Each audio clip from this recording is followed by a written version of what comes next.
Good afternoon, good morning, good evening, wherever you may be. It's myself back here with Noodle again for yet another Asterix stream. We've finally come to the last Asterix work that Albert Uderzo ever had any hand in. This one's a bit of a strange one. This is the Asterix and Obelix's birthday. It's kind of a 50th anniversary special kind of thing, I suppose. But it's a bit, it's different. We'll say that it's a bit different. Yeah. Hello all. First of all, one thing I want to say just before we get started, because I was watching the chat before we started. So hello to everyone in there. Gramsy, this is recorded. If you're falling asleep, please go to sleep. We won't be offended, I promise. But yeah. This book, it kind of reminded me, do you remember those old sketch shows from like the 60s and the 70s? Yeah. Where you had short comic sketches from Laurel and Hardy, Two Ronnies. Yeah. And they were just, you know, the parrot sketch or the Four Candles or whatever it was. Yeah. Just in there one after the other. Or the fella who used to wear the fez, you know, stuff like that. Tommy Cooper, yeah. Yeah, it kind of gave me it has that sort of vibe to it. Yeah. Because it is literally, it's just we'll have that one there and we'll take that one and yeah, we'll drop that in, and it's quite cool. I think it's anyone who's a creative person will do this. You'll have a notebook somewhere of ideas that you've never used, but you kind of put away in case you ever needed them in future. Yeah. It kind of feels like Uderzo's just slapped a cover on his notebook for that and published it.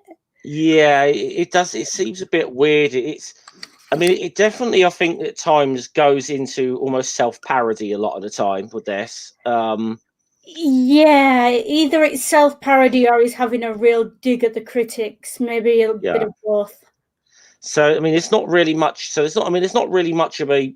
I suppose there is a story to this, but there's not much of a story. It's less about the, like a common story with this one. Yeah, this one's. It has a story to start it off, which is, I almost feel this is like Asterix trying to be Deadpool in a way, but it's very meta as well, isn't it? It's really very meta. Yeah. Yeah, It's different. I'll say that. It's different. I think, especially on the back of last week's, I would have wanted more from a 50-year. Yeah. If you followed these books for 50 years, this would have been a letdown. Yeah, it's not. I think they could have done a better. Although, what was it? The one we did? I think it may have been. I can't remember if it's still in the Goscinny era or not. But there was one they did for a big anniversary, wasn't? I think it was the Corsica one that left a really, really bad taste in both of our mouths. And I will say, barring a couple of pictures in here that we, which have, the pirates, we know the issues of that. Barring that, there's not too much that leaves a bad taste in your mouth. But there's a lot of good jokes, but it doesn't really drive anything home either, Yeah, it's kind of, if an average Asterix novel or book is an episode of a comedy show, this is a stand-up show. This is a comedian doing stand-up. That's kind of the difference in tone and in approach. It's a one-liner comedian, like, who's that Canadian who always wears the leather jacket, always really long face on him, only ever deals in one? That's the one. No, not Rich. Is it Rich Hall? Yeah, he's Canadian. Canadian, but dresses like a cowboy. Oh, right, yeah. And only ever deals in one-liners. Like, his entire act is just one-liner after one-liner after one-liner. It's kind of got that to it, and I'm not sure. Or like that British comic Milton Jones who wears the Hawaiian shirts. So just one-liner. He just does one-line jokes. He'll do that for a couple of hours, 2 hours of just one-liners. Yeah, just total one-liners.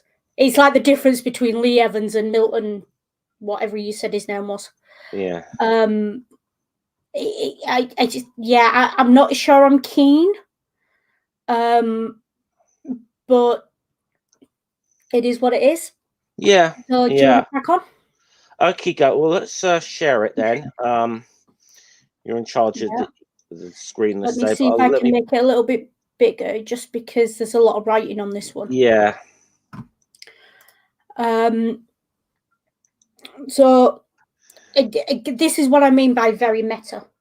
Like, the first thing it does is acknowledge that it's been 50 years and it's the 50-year anniversary. Yeah.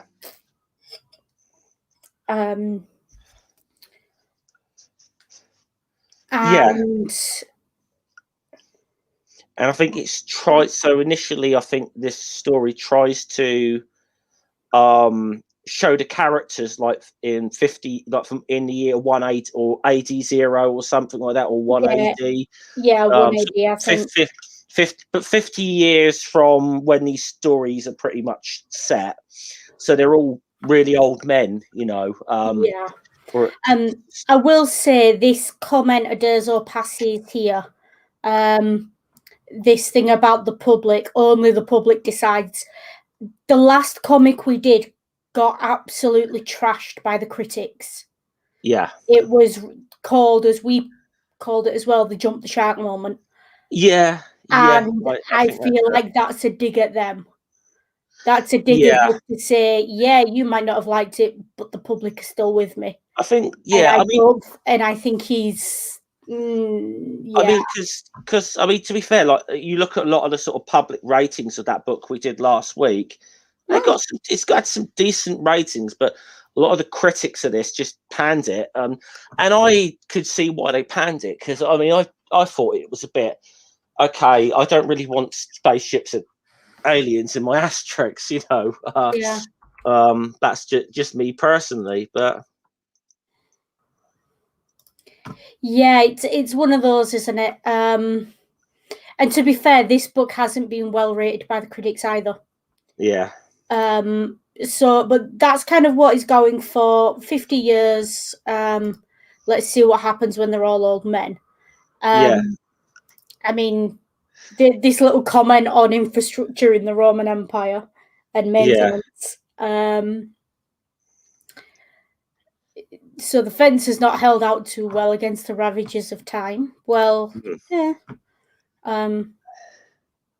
all the same.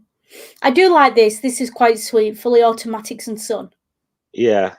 So the little brat has grown up. Yeah. And he's figured out how to make false teeth. Yeah, because Fully Automatics has lost all his teeth. Yeah, and he's losing them rapidly. We catch him spitting one out here, which is, mildly amusing. Poor old Vital Statistics is suffering with gout. Yeah, he's suffering with gout. And so his son sneaks him off to the pub. And this just amuses me so much. Yeah. Because this is what you would do if you had an older relative who just wanted to get out, and you would, wouldn't you? Because, they're at that age where they're not going to do themselves any more harm than they've already done.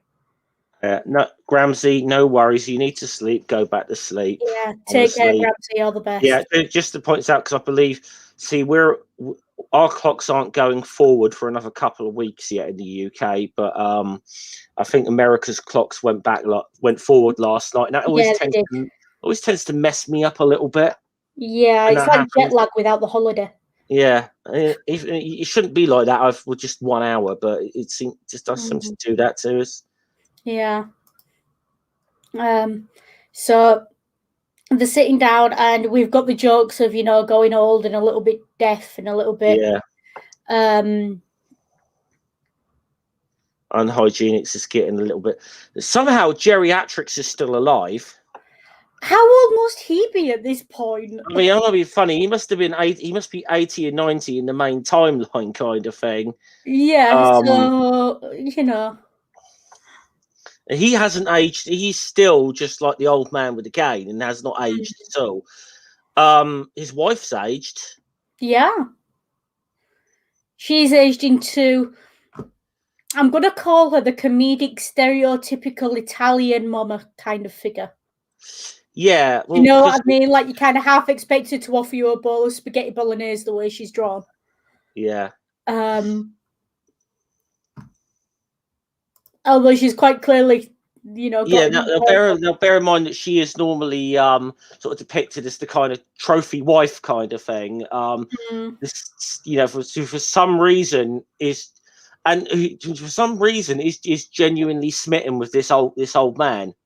And now she's grown old into this bitter old woman who's telling her to go do the dishes. Yeah. I think there's a joke in there. Yeah, I mean, geriatrics is not like the rich. I mean, he's not a rich, powerful old man. So it's not like it's never portrayed as if she's married him for money, hoping he's gonna croak soon, kind of. None of those deals or whatever. She does genuinely seem to love him, but it's a weird one. It's a weird one. Yeah. I mean, it's one of those, isn't it? You either die a young blonde bombshell, or you live long enough to see yourself become your mother. Yeah. Is just the gist I got from that. Yeah. I think. Although there's nothing wrong with becoming your mother. I think Ring's got it sorted. Geriatrics is Highlander confirmed. Yeah. Okay, that would make sense. There can be only one. There can be only one geriatrics. Yeah. And this is just funny, the bard. Yeah. The Sound of Music. Playing the drums now. He's gone from playing, would we call it a harp that he normally plays? I suppose so, yeah. Of some kind. And fully automatics, they're still not a music lover. Not a music lover.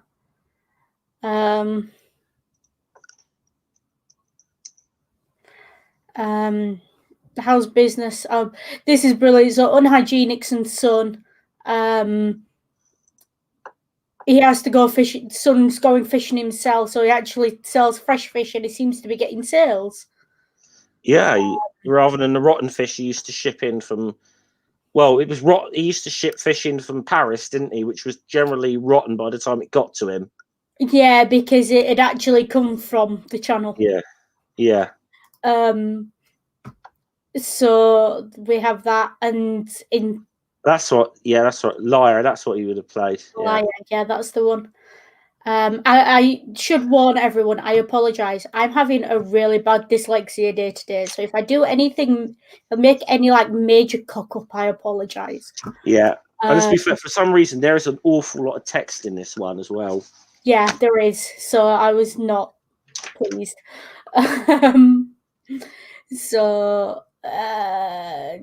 Asterix is at some point must have got married. Yeah. Actually, no, we'll get to it later. So we're assuming he's got married here because he's got kids and grandchildren here. Who he's going to take to see Obelix to hear his stories. Yeah. Obelix has gotten a little bored of telling his old war stories as well. Doesn't have the heart to tell them anymore. Yeah, I mean, doesn't enjoy life these days. I mean, let's be honest. That's kind of certainly in Europe, I'm sure, and whatever. And that was always a bit of a blooming, a bit of a trope, wasn't it, of the sort of wartime generation telling the grandkids all the war stories, Yeah. I've got to admit, I mean, my father was a bit too young to have been in the fought in the war, but he was certainly, I certainly heard his stories of the war. I used to love them, quite honestly. I used to absolutely, but there was always it's kind of like Uncle Albert and Only Fools and I was just about to say, yeah. During the war, During the war. And it would be, I mean, my favorite. I mean, one of my favorite Only Fools gags is he's moaning at Rodney for making a load of blooming noise because he got drunk the night before, and he said, "God, Uncle, didn't your generation have fun?" He says, "When I was your age, there was a war going on." He says, "You made a bloody lot more noise than us then." Yeah, which is a great gag. Yeah. So, but that was always the thing. I will admit, I didn't really know my grandparents, but yeah, even like hearing from my dad's generation about sort of the 60s and the 70s. Yeah, there's only so many times you can hear that story. As Ring all says, those stories. As Ring says, don't mention the war. Don't mention the war. I think I mentioned it once, but I got away with it. Yeah.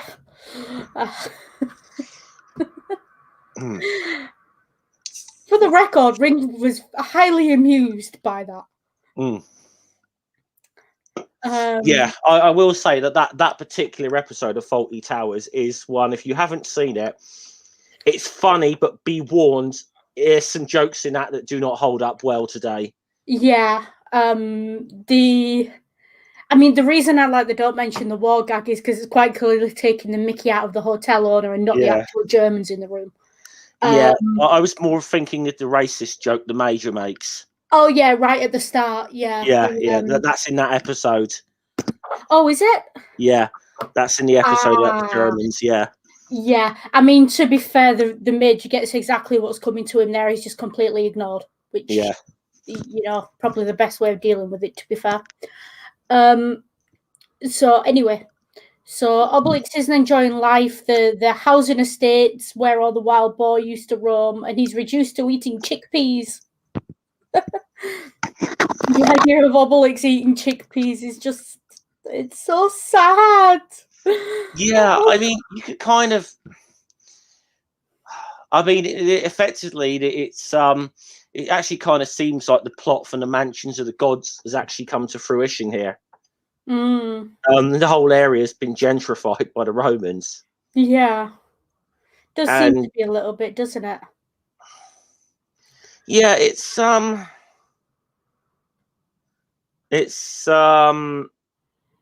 yeah, I mean, it is probably a comment on what goes on in real life here, and but this is what we get to sort of what you said, a bit meta sort of stuff, the inside jokes and we call the Deadpool-y type stuff, you know what I mean? I have a theory. Hold on a second before we get there. I have a theory. I reckon we can calculate how old these characters are if we take Get to fix his beard and slice through the middle like a tree, like count the hairs, because seriously, he's now using a stand for his beard, and this just amuses me. So the man who is responsible for their plight is about to visit them. And this has got to be like the weirdest. This isn't even a cameo. This is just. This is Albert Uderzo turning up here, really, isn't it? This is what this is. Albert Uderzo turning up in AD, in the year AD. Yeah. In modern dress and with a suit and tie on. Hi there, old friends. I've just done something unheard of in a strip cartoon. I've aged you about what you'd be like 50 years on. Funny, isn't it? They're clearly not amused by that. I will say, why is he dressed like a freaking understudy to Yes Minister? He does look a bit like that. I just, yeah. But I mean, he gets his comeuppance, to be fair. Yeah, he gets a punch from Obelix. Mm. And now he says, and there's Asterix. Now you've gone and hurt one of our creators. He's like, who cares? He said, and he's kind of like, he's like, yeah, this wasn't a great idea. Now I promise not to do it again. So all of a sudden, it's like, okay. So after a little artwork, we're back to the golden age of Asterix in the year 50 BC, and they're all young again. Yeah, the meta is just yeah. I wouldn't mind, but the joke was mediocre at best. This is a bash you over the head with it kind of joke, isn't it?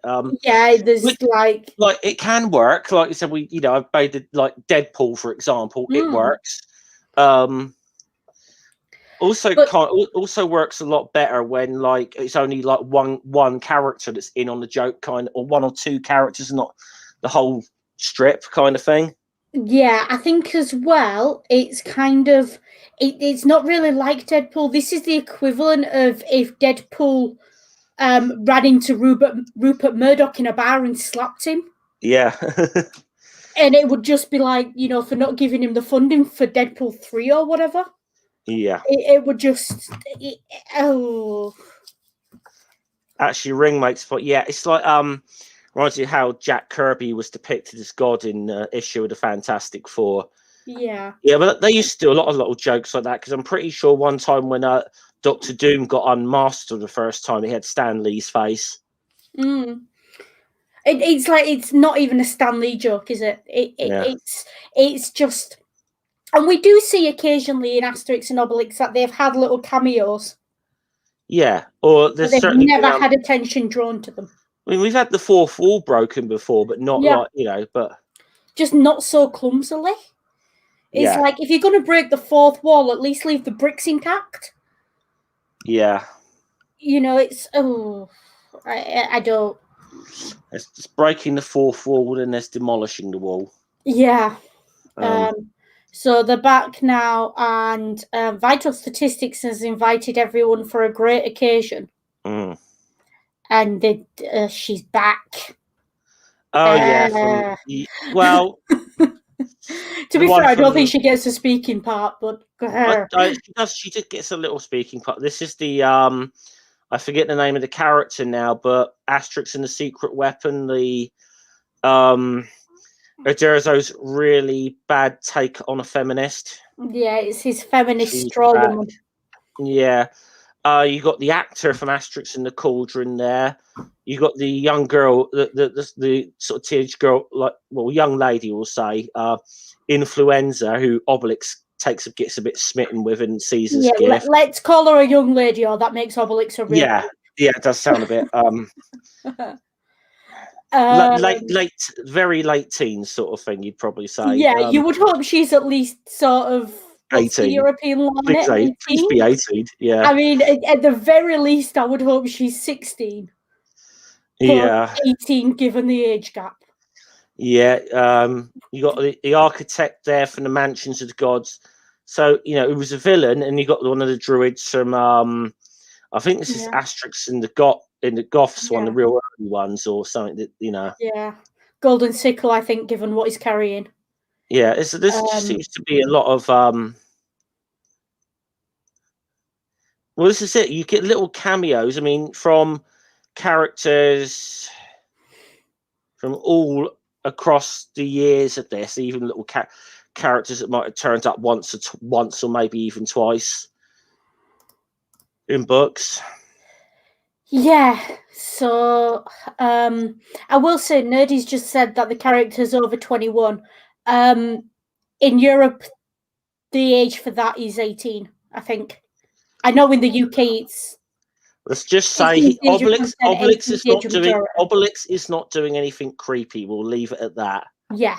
Let's say he's not being a creep, because this isn't a character assassination of Obelix.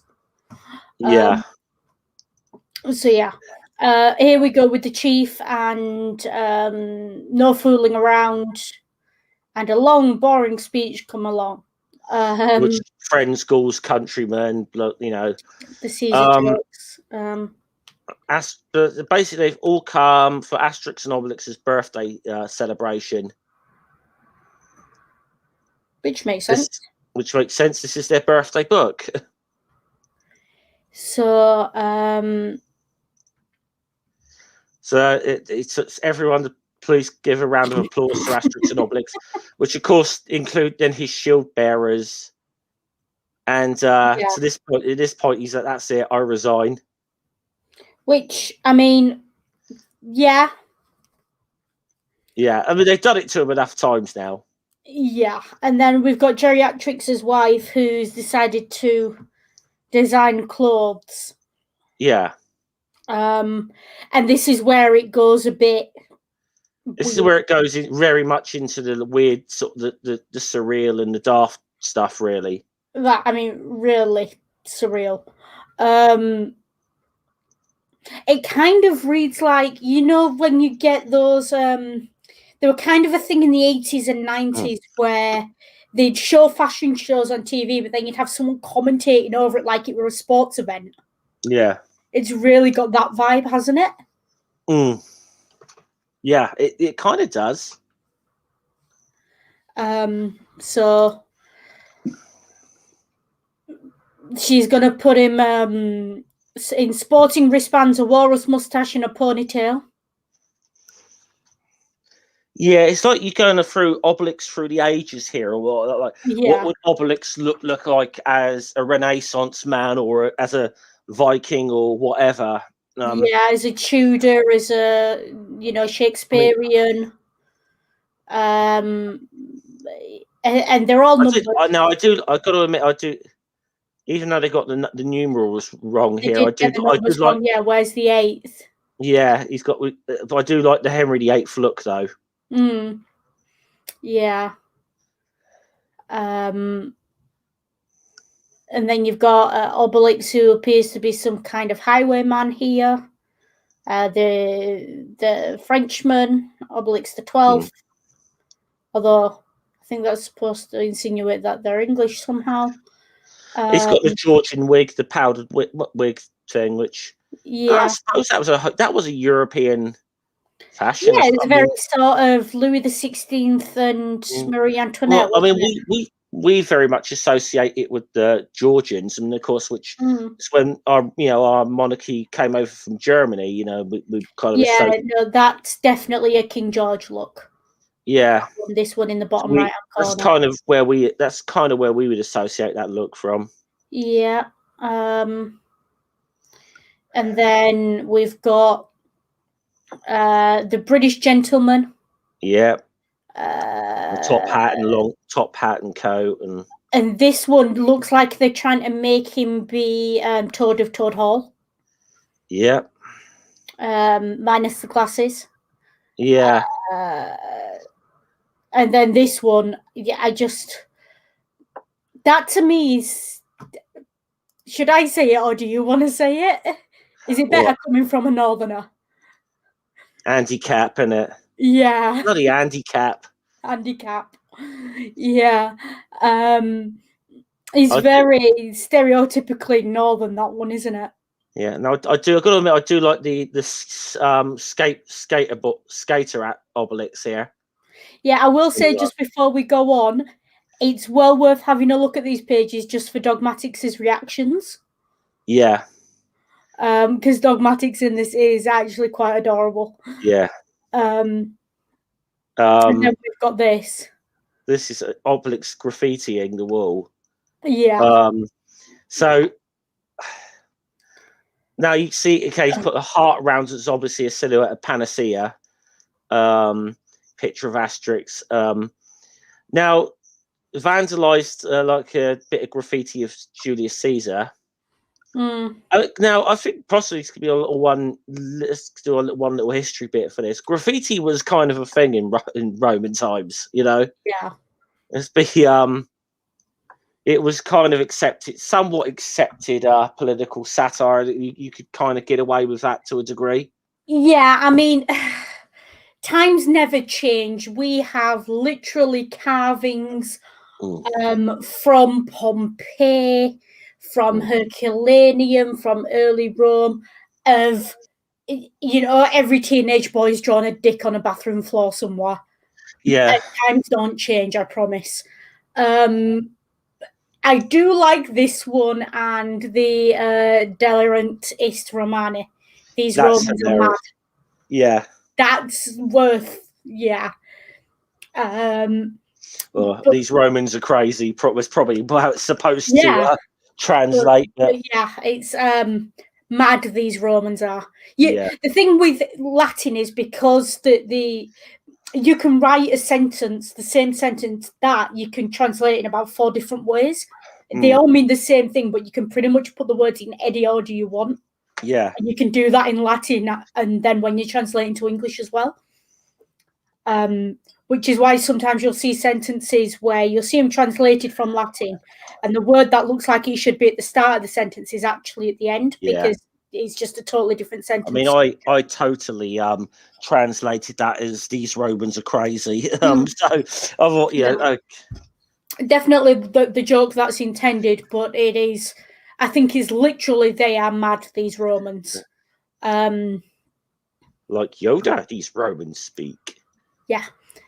And then, wow, okay. So, the fact they actually have to explain this joke to English people, I think, says a lot about this. Yeah. This is obviously a French.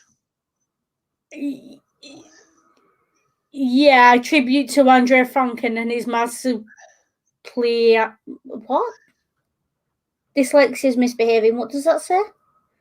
Yeah. Theo, that's a controversial statement. Banksy's a fraud. Hashtag Team Robbo. I will tell you what. Actually, there was one thing. Banksy actually turned up in the city I live in and did something once. And yeah, I thought it was a bloody crime that the council whitewashed it, because it was absolutely brilliant. It seems like the guys in it, Seraphim and Theo, know exactly what that is. So, do you want to explain it? Because I don't. That went over my head a little bit. I was just concerned why Asterix was suddenly a furry, so that went a bit over my head. Yeah. So if you know the story behind that joke, please share.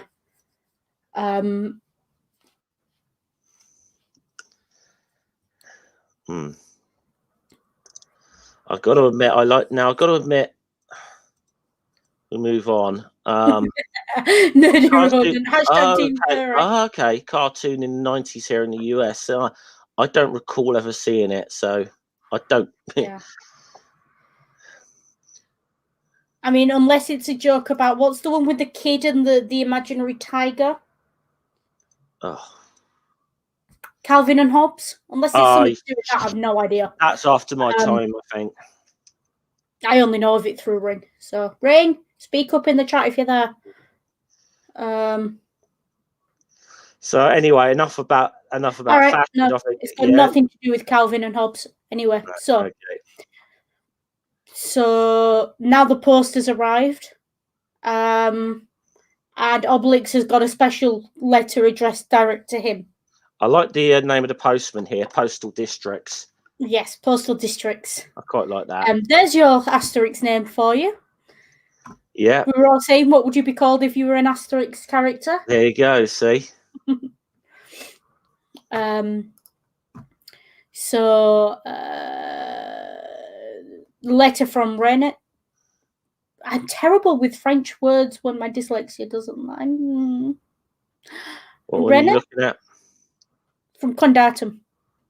Oh, I think, Rennes, I think. I butcher French words. I butcher the name of French cities as well, so. Yeah. Panacea's carved him a letter. Yeah. And he's going to hide it, and he's pretending he feels ill. Yeah. I'm off. Okay. And Asterix is rightfully suspicious. Yeah. Now it turns out Obelix goes to see the druid with this carving, and he decides. He just like Obelix can't just confesses he can't read. I need to know how Obelix has spent 33 books carving menhirs if he can't read. It's not that. Yeah, doesn't always carve his name into them, though, does he? No, but menhirs are generally in these books tend to be used as like signposts and things. Yeah. He said you could have. Yes, you could have learned to read a long time ago instead of hunting wild boar piglets and Obelix. And it's all because of future generations like you that will say Gauls couldn't read or write. Yeah. Yeah. Oh. I like that. That's good. Yeah. So, and then we have, so Get a Fix starts him at the very beginning with an alphabet book. Yeah, with animals. We should say that at the time, actually, no, going back. Oh no, not just animals, it's dolmens and stuff as well. But yeah, I'm not entirely sure why he used the word ass there, to be honest. Yeah. It's a bit weird. I've never seen an alphabet book with that in it, and for very good reason. So. And D is for dolmen, yeah. E for elk, R for rat. It's almost like he's learning an early version of the native phonetic alphabet, isn't it? Yeah, take good care of his book. So he gets the whole so I suppose he kind of gets the through kind of understanding the alphabet, and Asterix comes to see him, and he kind of confesses this problem to Asterix now, that he's got this letter from Panacea. He doesn't know how to read it. He's been learning his alphabet, but he's learned the letters, but he still can't. So he's gone through all of it. He's learned the words, not the letters themselves. Yeah. No, I look at it. It says, "Oh, it's easy." She carved, "Dear Obelix, happy birthday." Signed it, Panacea. So it's just a birthday card, effectively. Yeah. And poor Getafix now. Poor Getafix. Yeah. And Asterix being a little bit jealous there. But then we have another letter from Alexandria from Edifice. This one's quite amusing. Yeah. Yeah. From Asterix and Cleopatra fame. Yeah. Oh, be careful at the bottom of this page, Noodle. Yeah, no, that's why I've stopped there. So, dear Asterix and Obelix, thanks to you, my life was changed. I have many more talents now, and at least my dream of building pyramids has come true. I'm making progress every day. Happy birthday, Edifice. P.S. This is a new building designed by my colleague, Leaning Tower of Pieces. Yeah. Amazing. So it's a nice joke. A nice joke. I like this one. I think we'll just skip over the next bit. We'll just say they've got a happy birthday from the pirates. We'll just say that. Yeah. People know why we don't share. People kind of get why we don't share those ones. Yeah. So again, these are meant to be children's books, and there is no excuse. We're talking about less than 15 years ago. There is no excuse anymore. This is 2009 now. It's not. It was bad, and it was bad enough in the 60s and 70s when they were being drawn with this. But you could at least sort of say, oh, it was a product of its times or whatever. Yeah, I mean, now it's kind of like, oh my god. Just for reference, 2009, we've got Obama in the White House. The Black Lives Matter movement's taking off. Yeah, it's a bit. There's no real. There's not even an explanation anymore. Yeah, I mean, not you want to give. You've had And we've had we've had sensitivity in Europe over cartoons of Prophet Muhammad. Now, I don't think in 2009 we quite got to the Charlie Hebdo episode yet, but we weren't far off of it at this point. I think that was about 2011. 2011. I know. I was in Paris not long after that happened because I was there between. Oh no! Sorry, no. Tell a lie. I've got my dates completely wrong. No, it's 2015. I got my dates completely wrong on that. Sorry. Yeah, 2015. It was between because I was there after the Charlie Hebdo, but before the and I'll just tell you now, Paris was a pretty scary place to be around then because you did have armed troops walking around the streets with assault rifles. It was a bit weird. I'm gonna say I just googled it to check the date, and the latest cover of Charlie Hebdo popped up. Warning for anyone who does that Google search. That is, there are jokes, and then there are jokes, and that's. Now this is sort of Streisand effect. Everyone's gonna Google it.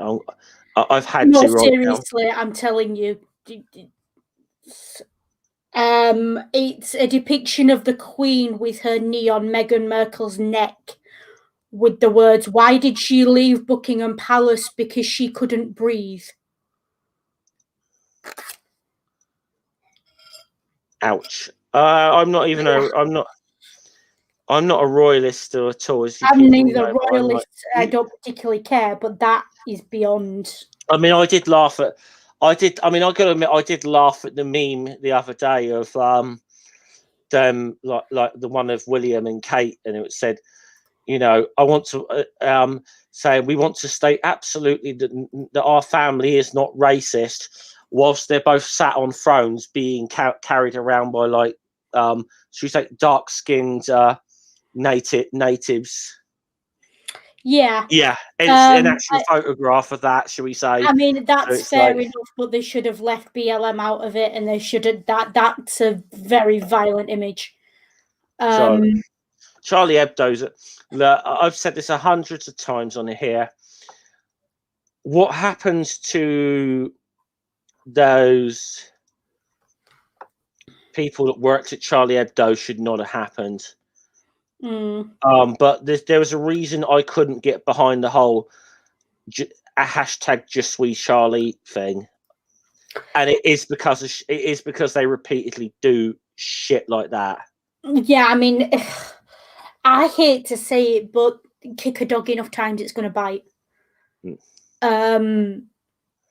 With all respect to anyone of any demographic they've attacked, that's just an idiom I've used, but you attack people enough times, they're going to bite back.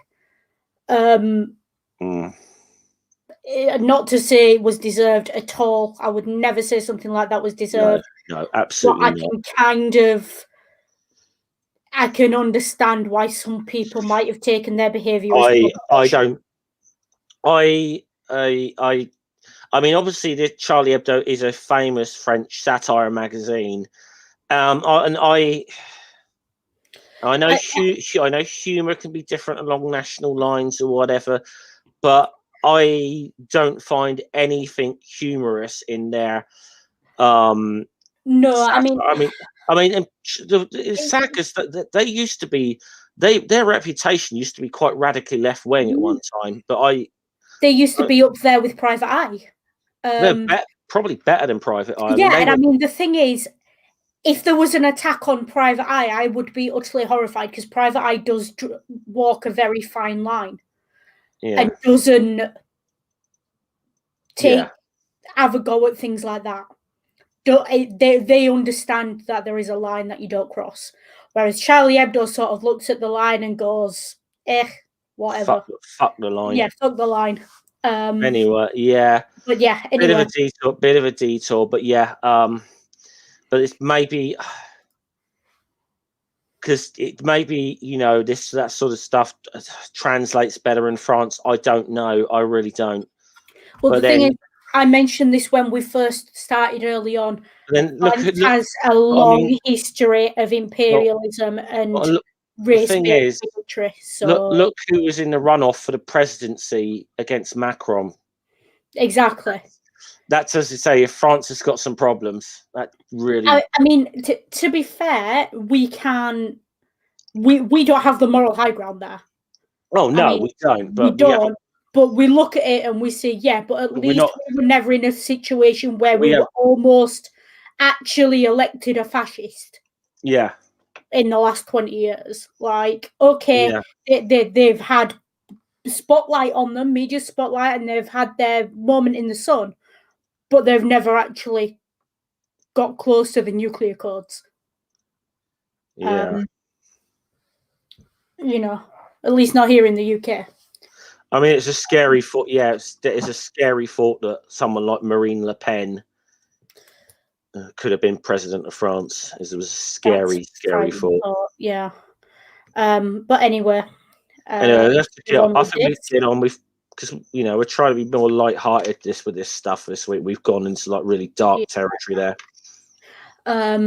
Although for once it's on your channel and not on mine, which is different. Yeah.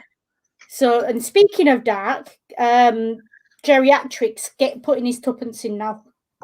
Yeah. He doesn't like the honours that Obelix and Asterix get. Yeah. Obelix is he's a fat, lazy warrior who thinks of nothing but stuffing his face. And Asterix, small and weedy. And he's getting the our worries are different. In other words, when I were a lad. During the war. During the war? Yeah. You're going to, and even she says, you're going too far. Yeah. It's very much, this is boomers complaining about millennials, isn't it? I don't, and you don't know when they're in their younger days. Now, you see the look of it. Yeah, they're going to this. You got a little. This is the thing. You look at the early Asterix books in the next panel. That's kind of how he looked. So he's just drawn a little slightly differently. Yeah. And apparently he was a bit of a philosopher in his youth. Yeah. And became depressed very easily. As if that's a personal failing. And felt crushed by. This is what I mean by it's a boomer complaining about millennials. Yeah. Yes, we eat avocado on toast. You're the ones who destroyed the economy. Go away. Yeah, and I'll actually just say something, because I will say as well, millennials actually know what a fucking boomer is before you start throwing that fucking word about. Because I'm not being funny, they refuted for the people in my fucking age group as a boomer. I was like, that's my fucking parents' generation.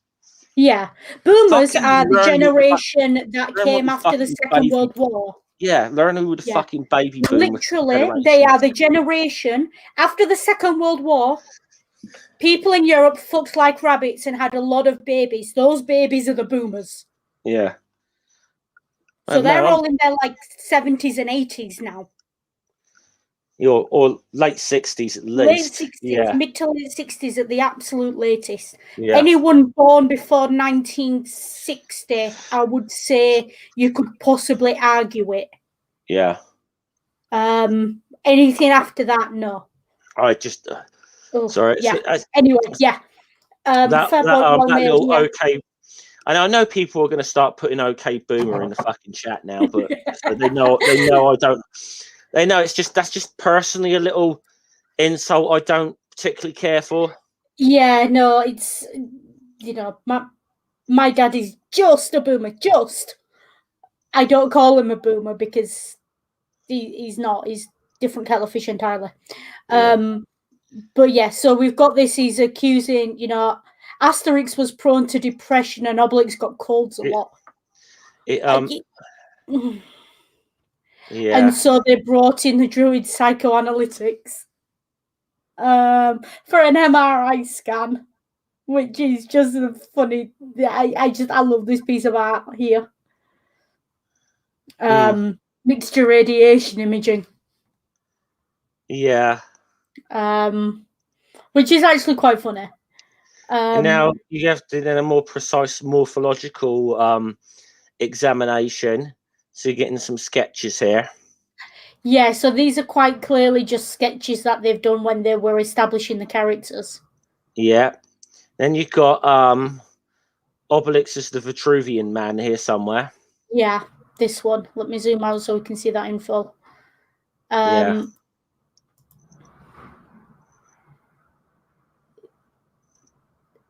I mean, it's a good excuse for showing the sketches, but it's a bit clumsy. And we get, and then we get come off at Jerry. So we're getting the come off at Jerry. Asterix and Obelix aren't decrepit yet. It's true. So they keep traveling and you know, travel forms, you know, mine's right. So now we get the travel guide, and I don't think it's worth us reading through all this unless there's any jokes you want to pick out. Not massively, because a lot of them sometimes are a lot of the little panels there are little jokes we've seen before, and they've got pictures of pirates, so I'm not going to want to zoom in on them too much. But yeah, you get this kind of long quite long bit. It goes on for a couple, 2 or 3 pages actually. This of like a travel guide, and it where it does seem to have a lot. So you're going on nostalgia of the some of the previous books. I will say there's a couple of good pictures of the landscapes there, like from the magic carpet. But it's so it's really So you've got everything from the traffic jams in Lutetia, which is Paris, obviously. You know, travel with Obelix to avoid Amphorenex. The kayak, which we remember that book. Roman roads. I mean, the old the chariotels and the service stations. So in a way, these are this is what a lot of this is, because they are going off some sort of nostalgia. Oh my word, this goes on for more than goes on for a bit more than I've realised actually. So it does go on for quite a bit. Now, the little things that put your travels on the map thing. Regional Eurostellar. Take your travelling card with you. Holiday ideas, the wonders of Egypt. And it is literally just bits of the older ones dropped in with. I do like the fact that you've got where is it RER ticket, which is a French train. RER ticket there. Tickets for the regional routes, Viking drinking stalls, postcard slabs, souvenir of the greatest city in the universe, travel guide, God of NSP, don't lose your bearings. That's a new Roman camp, the Roman camp of Tweedledum. I want 15 for this god. Yeah. Come on, haggle with me. You get Cacophonix at the bottom of this saying, foreign travel was all very well, but rather dull without music. Yeah. There's a good little parodies here of like you've got Abbey Road. Madness, I think. Yep. Thriller. Yeah. And then he decides to start off Eurovision. Yeah. I think that's the middle one. I think that's supposed to be Madness. One step beyond. That one. I think that's what that's supposed to be.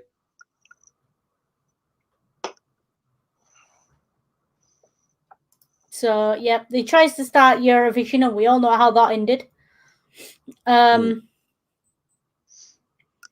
Yeah. No point. No point.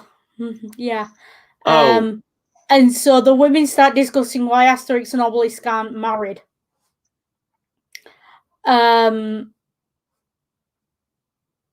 I'm trying to remember what I saw. I saw something about Eurovision the other day. I seem to made me laugh, and I think this is I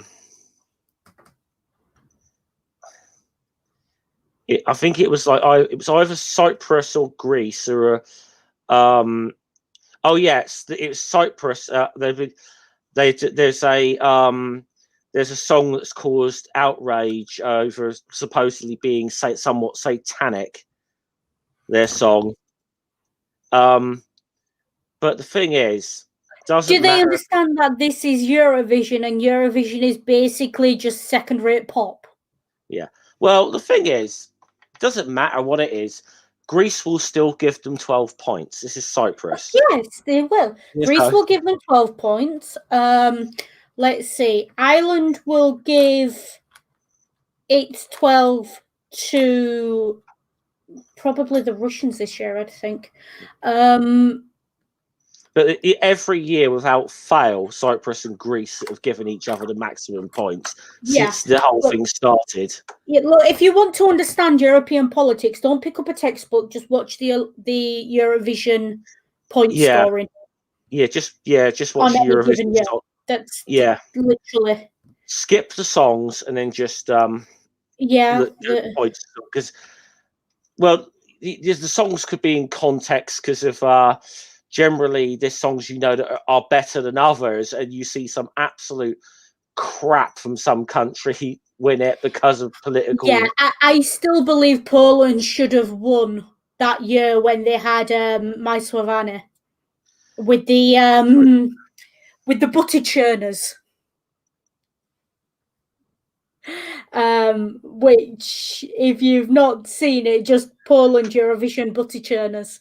You're welcome. No, we got so anyway, we got to the women now, and they're again. I thought this. I almost feel now that this the pair of them being bachelors, this joke's kind of gone on a bit too long in these books now. Yeah, it's wearing thin now. It's not only that as well, it's kind of the way it's worded. I read some reviews of this book as well, because I usually do when I've got time. And one of the thing was these women talking about, now I don't know if the person who wrote the review doesn't know what this term means, or if that's what they were getting at, but these women were supposedly complaining about Asterix and Obelix being confirmed bachelors. Yeah. Confirmed bachelor does not mean what you think it means. Okay, it doesn't mean that a guy's just single all his life. It means something very specific. Yeah. In Victorian England, Edwardian England, right up until the mid-60s,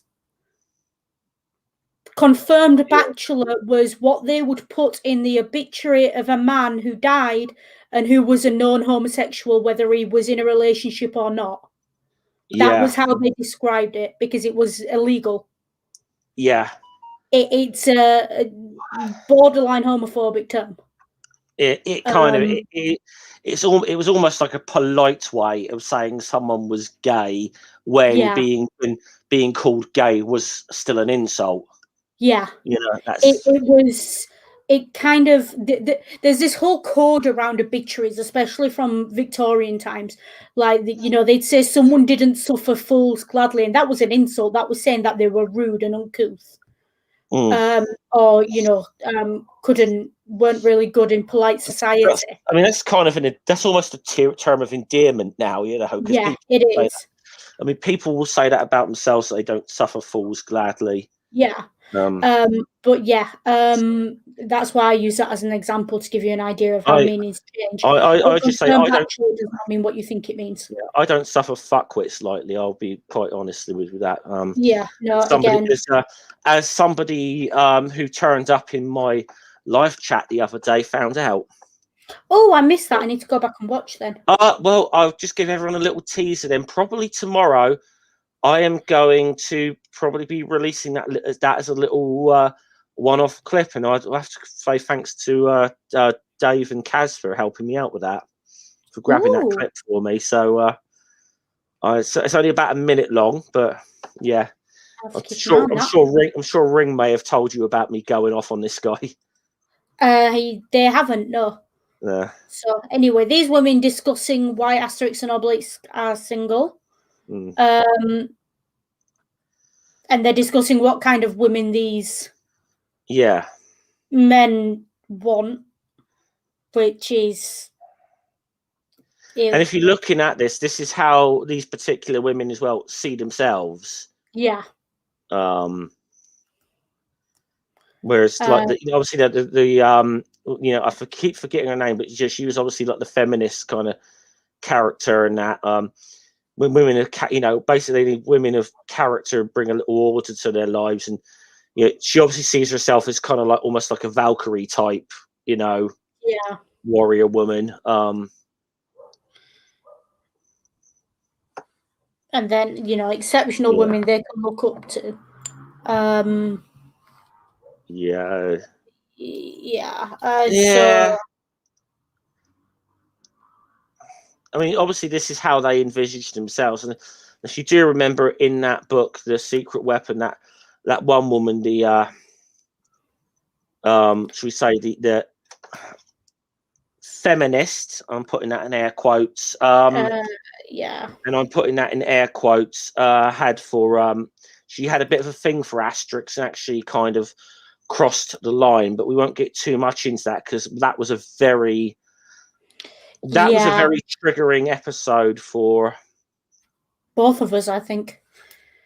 But yeah, this comment that's put on the page here kind of sums it up as, Asterix blacked her eye first, which so they're talking about how they'd put Obelix on a diet, and make Asterix do the housework. As if they think that this is what those men would want.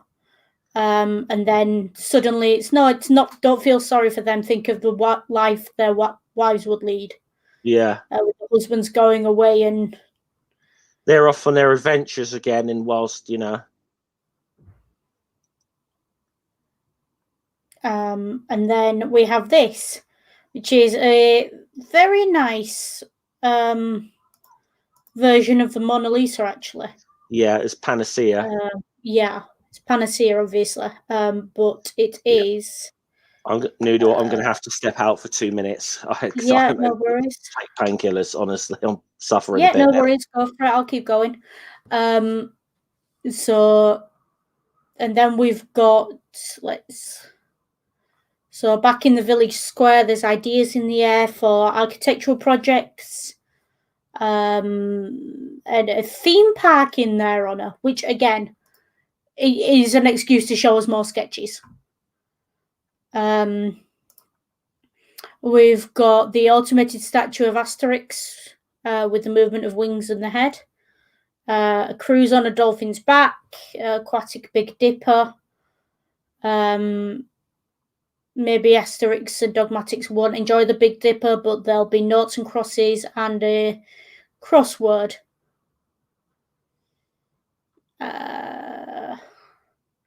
So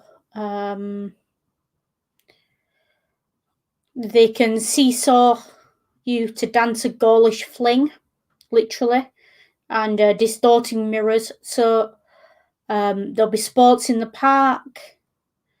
I like this image of them playing Twister. That amuses me. Test Obelix's flexibility. And play Roman pelota, a pastime much enjoyed by the Gauls, which to me looks to be some version of tennis using a Roman as the ball. And the park will be a great attraction.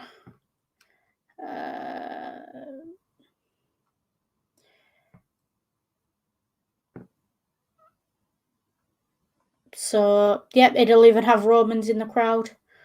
And then we have the Park has inspired some new potions, so we're not just going to have the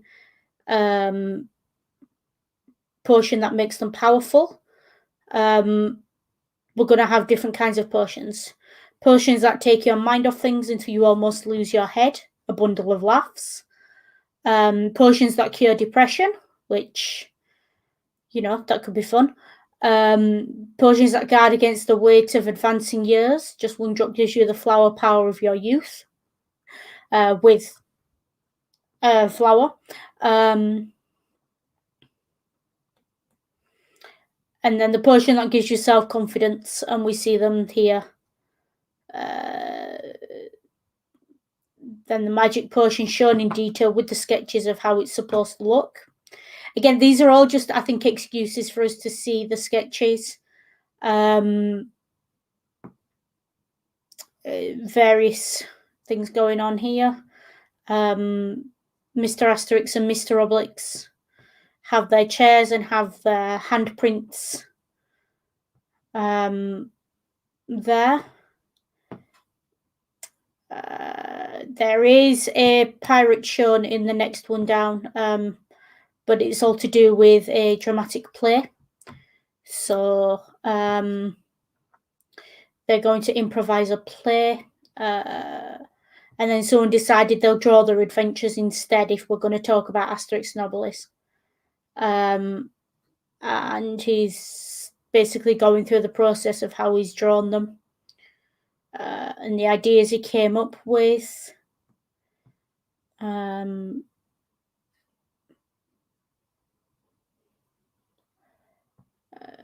They'll take the shark became a dolphin.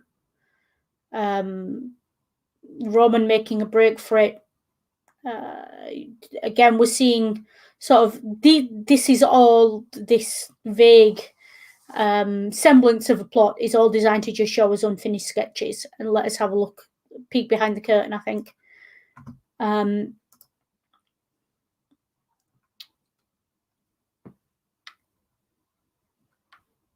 And Obelix gets a kiss from Panacea, and this is moving on.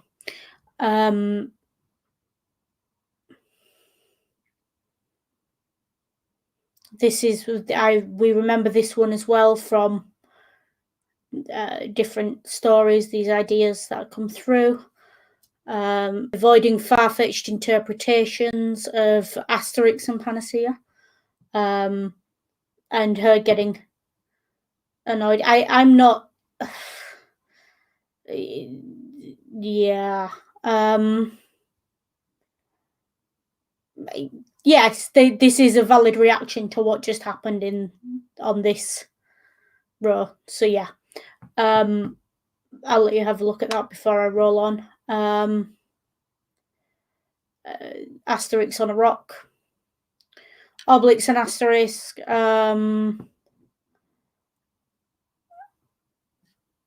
Stick to the script. This Asterix is crazy, which okay. And then we have Goscinarix in the part of Asterix, with a Derzerix in the part of Obelix. I'm back now. I'm sorry, I needed to take a break. Yeah, no worries. I was in a lot of pain. Where are we at now? We're quite a few pages down, aren't we? Into yeah. I will say something about like the whole park thing. I think that may be a Derzo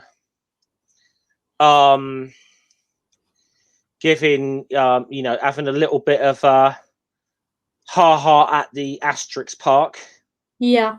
Because of course, for those who don't know, they're not far outside of Paris, there is Park Asterix in it. So there's a theme park there with roller coasters and everything. It's rides all. It's not that far from Disneyland Paris, actually, I don't think, but there is an Asterix like theme park. So it's been there since like the late 1980s. So yeah, you kind of I wonder if that's a Derzo having a little bit of a ha with that. Yeah, having a bit of fun with it. This one, obviously, we've got Asterix the movie starring Goscinny and Uderzo. Yeah.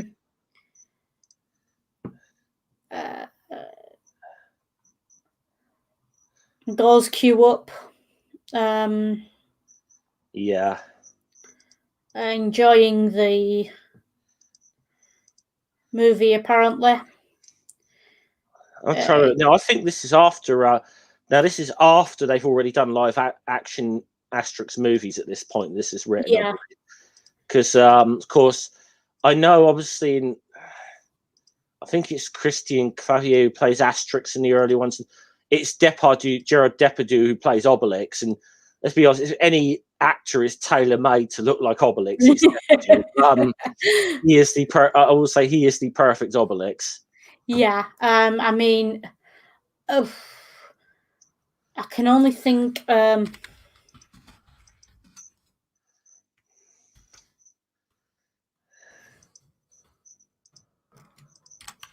There's only sort of one other face I would, unless Pavarotti's available.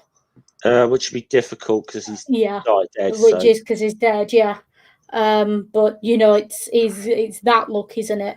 Yeah. So and I love it. Gone with Obelix as opposed to and let's say crossed out the word they crossed out the word fattest there. But bravest Obelix is not fat. He is just well covered. Yes. Yeah. Well covered, as we all point out. And then now, see, this is what I mean about the weirdness of this. Like, you got characters here now, like the guy in the wolfskin here. That's just like the soothsayer, who's a villain. So you got villains and here both villains and allies in this book, kind of all coming together for this party kind of thing. And this image in the middle is quite obviously a reference to what happened in Egypt. Yeah. With dogmatics there. Yeah. And so now they're in Rome. No, a museum devoted to them. Yeah. The Asterix and Obelix Museum. Yeah. You got Obelix as the thinker. Yeah, Obelix is the thinker after Rodham. Now can we flip? I don't know if I can. I might be able to flip the page. Let me just check. Yes, I can. Hang on. Because some of these are a bit sideways on. Yeah, no. So yeah, we've got the Romans always come back, and so does inspiration. Yeah. After Delacroix here. Mm. And then I need to flip back because they do this a couple of times. Yeah. In this. But essentially, probably it makes sense in an actual book. Just with a PDF, it's a bit of a nuisance. Yeah. And you've got like a little bit of like the modern art and modern art interpretations. Yeah. Yeah. Here, the goals. There's pirate jokes on there. Helvetian cheese. I mean, obviously, we know the image on there. We know the image of there, but I do like the fact that they're looking at the screen. Yeah. Yeah. You've got, modern art scares me slightly, but fear of source inspiration too. Look at this amazing portrait of Just for Kicks. Yeah. So yeah.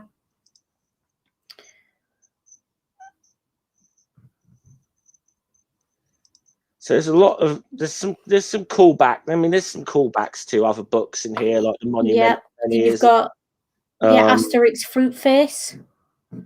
Yeah. This you've got a Cleopatra image. Let me see if I can. Yeah, that one's that's a little uncomfortable. It's a little uncomfortable, but you can see why they've put it in there. Yeah, that's a little uncomfortable. The one below it, there was Caesar. That's quite. Yeah, this one's quite. Yeah, it's a clever obviously, this one. is the famous picture of Napoleon. Yeah. On the sort of prancing horse of the Grand Army and so on. Yeah, I mean, utter propaganda, of course, but yeah, interesting nonetheless. And they say there'll even be a picture of on it, and this is, Caesar at a Gaulish museum. We won't see that in a hurry. It's it says geriatrics is what. Let Caesar begin by sending an Asterix and Obelix a birthday present. Meanwhile, Cleopatra's landed in on the Yeah. My brain does not like words today. I'm sorry. Has landed on the coast, and Julius is being a brat about visiting for their birthday and giving them a gift. Yeah, look, they're my worst enemies, and it's like, yeah, but hold on, look, it's their birthday. It's your birthday, and if we recall the events of Asterix and Son, didn't they happen to keep Caesarion safe from Brutus? Yeah. But he decides he wants a choice wine brewed for them. Yeah. Which any idiot should know you don't trust wine to soldiers to deliver. So we know where that's going to go. Yeah. So he's containing a jar of choice wine, and there was something I noticed about the actual poison, the name of the poison they used. Where are we looking?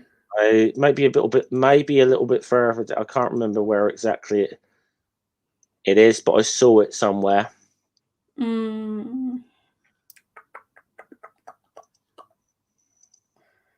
I can't see it. I must have missed it. Well, it is mentioned somewhere that it's ricin oil. Okay. Obviously, ricin is actually thing, isn't it? Ricin itself is a very lethal poison. In it, but it looks like it. I will say in this though, it looks like this is more done as a prank to give them the runs. Is what I think the end game of this is. Yeah, rather than anything else. Yeah, I don't think they drank enough. It's more. Hey, I'm gonna give them a laxative. Yeah, ricin oil there. It's there. Yeah. I knew I saw it somewhere.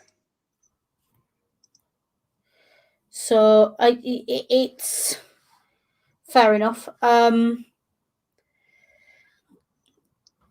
And obviously they've noticed the smell of these Romans as they're leaving. Yeah. And there's a big surprise waiting. So they're running off quick to the latrine. Yeah. They've run. Yeah, everyone's reunited. Yeah. This was a double page initially.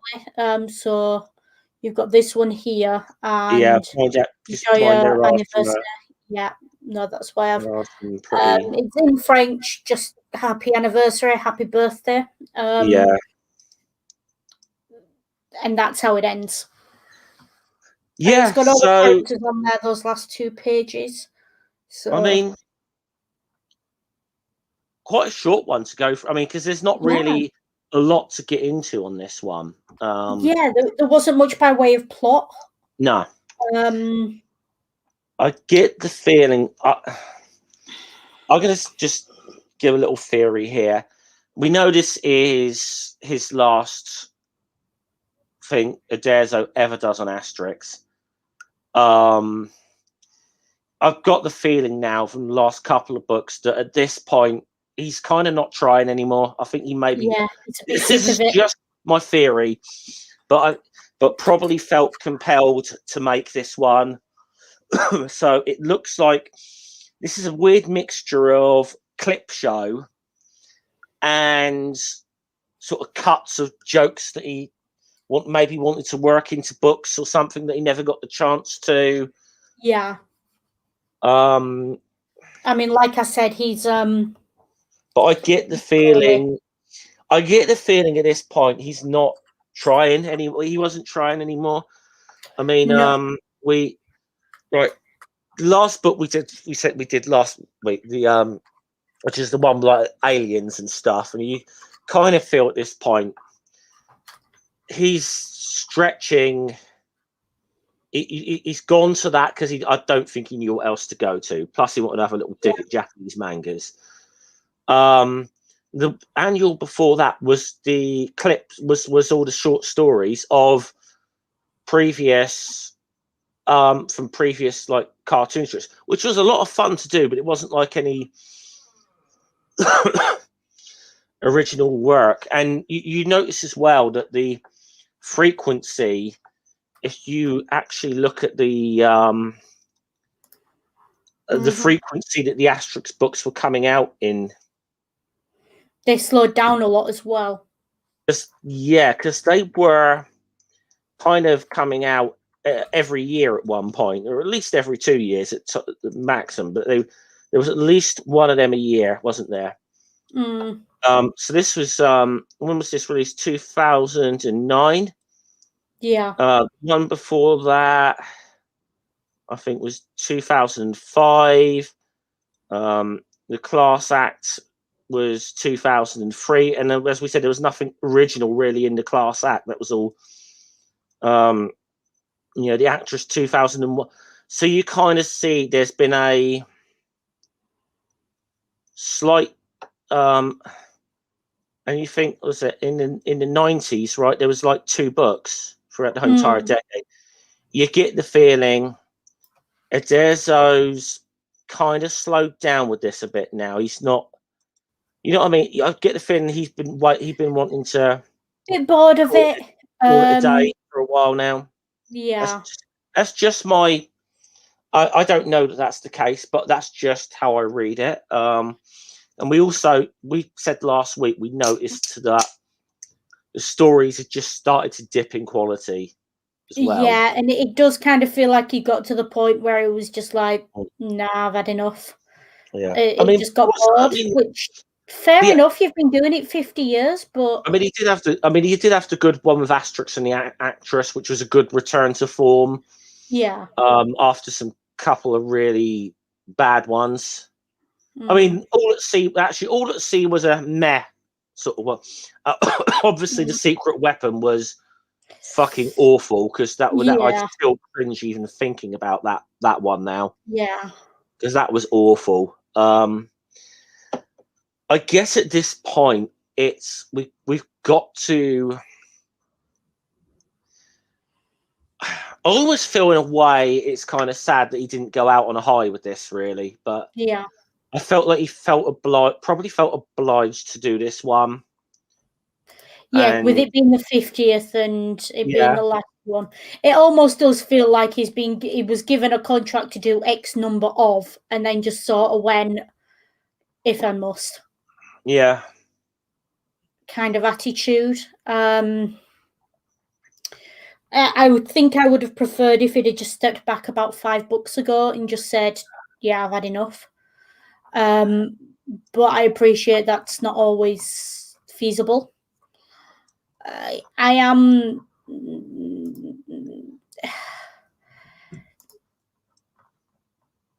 It's sad, really. It's like those TV shows that go on too long. That's what's gone on here. Yeah. I mean, I won't say it quite gotten to the Simpsons sort of point yet, but it's kind of, it's along that sort of line, isn't it? Yeah. Now, I got to be honest, I don't know now. The next, from now on, there's going to be new writers and new artists come in, so it's going to be interesting, I think, to see just Didier Conrad, how his art is compared to Uderzo. And and how they write the stories. It's going to be it's going to be interesting, I think, to see how it goes from here. But I feel this was a bit of an anti-climax to really, I mean, let's be honest, something that on the whole, despite all of its issues, despite the many issues we have with this, and the many issues I can have with Albert Uderzo, really going through all of these, on the whole, what he's created is bloody good and very enduring. Yeah, definitely. And it's kind of sad in that way because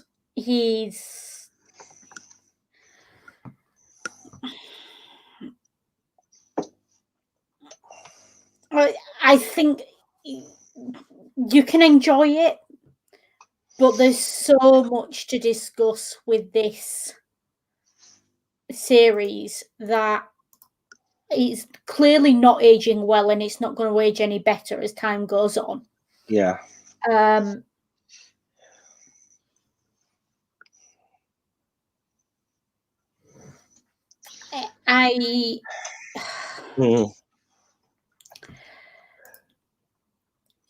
I would still show certain books of this to a child. I would have concerns about showing all of them to a child. I could show most of them. I feel you could explain the racism, the racist cartoons and stuff. That's something I feel you can explain. The one I said, the only one to me, I mean, there's two of them to me that really stick out. There's one that he did with Goscinny, which was the Corsica one, which left a bad taste. But especially as we've gone purely for since we last sort of stopped and got through, and we've just been doing the Uderzo books. In particular, and we keep referring to Asterix and the Secret Weapon. I don't think I could. I just there's nothing of value in that book to me. Yeah, or even the things where there could have been, because there was opportunities where something somewhat serious could have been addressed, but in a way that a child could contextualize it, and it didn't, and it failed completely. And we went off on a massive rant about, because something really, really good could have been said about teaching kids about boundaries, shall we say, for later in life. Yeah, and something very good could have been missed the opportunity. Yeah, something very good could have been said, in my opinion, about that. But this was not. It just failed. It just failed on every single level. And it certainly did not do the image of women's liberation any favors, because he's really attacking a straw man of the feminist movement. He was, and I think that's what he likes, his straw men. Is the one thing I've noticed about him. For better or for worse, he does like his straw men. Largely for worse, I will say. I think with me, I'm kind of, with all respect to the bloke, I'm kind of glad his era's over. I'm kind of glad he stepped back and walked away, because if he'd have stayed on much longer, he'd have driven it into the ground, and he was already well on the way. Is my honest opinion. Yeah, and it's certainly now. I said we're getting into an era where definitely, and some of these books, I've not read any of these new ones post Uderzo. I've not read any of them, so I don't know how they're going to approach this. Whether they're going to be a little bit different, or whether they're going to carry on in the same vein. We don't know. We'll find that out. We'll find that out as we start going through them. But I'm definitely of the opinion that for this series to continue, it definitely at this point needed new blood in this. Yeah, definitely. And and I mean, really, to think that we started doing these off the back of me doing a tribute stream to Uderzo, because a lot of it was me being very nostalgic about my childhood. And we started going through these, and I realised you should go through these. As funny as some of these are, as brilliant as some of these are, things in here are, there's also the bad so ones are much. that bad. Yeah. There's also so much that, you know, that I realised I was looking back at my childhood and the love of these with rose-tinted glasses as well. Yeah, I can accept that, and I think we all are guilty of that to some extent. I know I was quite guilty of what I knew of these books, looking at it with rose-tinted glasses, or not, or maybe not being as aware of them as I should have been. But that's the thing, you'll always remember the things from your childhood with a lot more affection. Yeah. I mean, let's be totally honest here. If we went back and watched something from the 90s now, it would be highly unlikely that we would probably view it now with the same affection and amusement as we did then. Yeah. Just because times change, ideas change. I will say a couple of years ago I rewatched Men Behaving Badly, and I got that very much stuff that I thought was riotously funny when it came out. And you just now look at it and you think, what were they thinking? But there was still some of it that was very funny, but there's also so much it was like, yeah, you look, well, it's more that you look on the characters in different ways. Yeah. There was a good example of that particular show. One of the actors, Neil Morrissey, used to say that he would get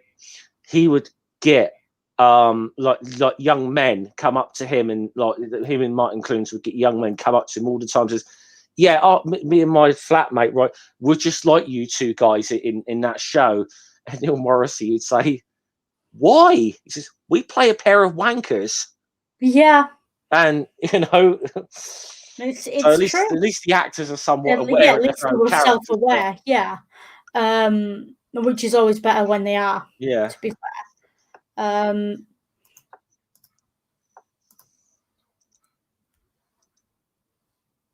But okay, I mean, is there anything more we can say on this? Because we're starting some time to just start moving on to what plans for next week are, and then obviously plug in for what we got coming up. Yeah, I think we're on Media Musings in just under half an hour now to do Hero, to discuss that. I'll probably have my Death Stranding stream tomorrow, all being well. Apologies, there wasn't one last week. I slept for 22 hours and woke up at 7:30 in the evening wondering what day it was. You gotta sleep. You gotta sleep. You gotta sleep. You gotta sleep. They're the joys of chronic anxiety. It wipes you out. So yeah, we'll see how that goes tomorrow. All being well, there's nothing that should stop it going ahead. Anything you've got other than that to plug? I know you've been doing your wacky world of Twitter streams. Yeah, I don't know what I'm going to do this week, whether I'm going to do a Twitter stream or maybe just have a hangout on Wednesday or something for St. Patrick's Day. I don't know. I do think if I have identified another potential victim for a wacky world of Twitter stream, and that could be former Arkansas Governor Mike Huckabee. Oh, that could be fun. That could be interesting. So that's a possible. I'm just deciding what I'm going to do this coming week, and then obviously, you know, you get into a certain. We'll do that sometime in the next couple of weeks. It's obviously I don't know how much longer this lockdown's going on for. Whether I'm going to have to start knock these Twitter streams, these afternoon Twitter streams on the head, and maybe do them at another time or not. I don't know.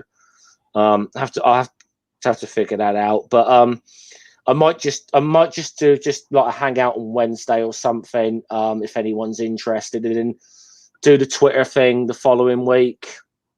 But I think Huckabee could be my next one. Other than that, what have I got coming up? There might be a short little video clip coming out probably tomorrow on my channel. It's just a little clip from, as I mentioned, it's a little clip from my stream the other day where I go off on a complete tirade at someone who's being a dick in my live chat. Well, I thought it might make a decent. I'm sure they deserved it. Yeah. Tuesday at 8 p.m. UK time, I believe I'm on Sarcastic Barman's channel. Cool. And I believe, so I got messaged yesterday. I think next Saturday night I'm going to be on the shelves, so I'm going to be about a bit next week. So yeah. Cool. Other than that, I'll probably be in ring streaming a bit. Although I've got to admit, I might not be saying too much throughout this one because I'm not very familiar with the top subject matter for this one. Yeah, that's fine. I'm sure it'll be. We'll have fun regardless. We usually do. Yeah. So we will give everyone, I think, 20 minutes to grab a drink, grab a coffee, and head on over. Yeah. And then see you there. Okie doke. Take care, be good, and if you can't be good, be careful. See you later, guys.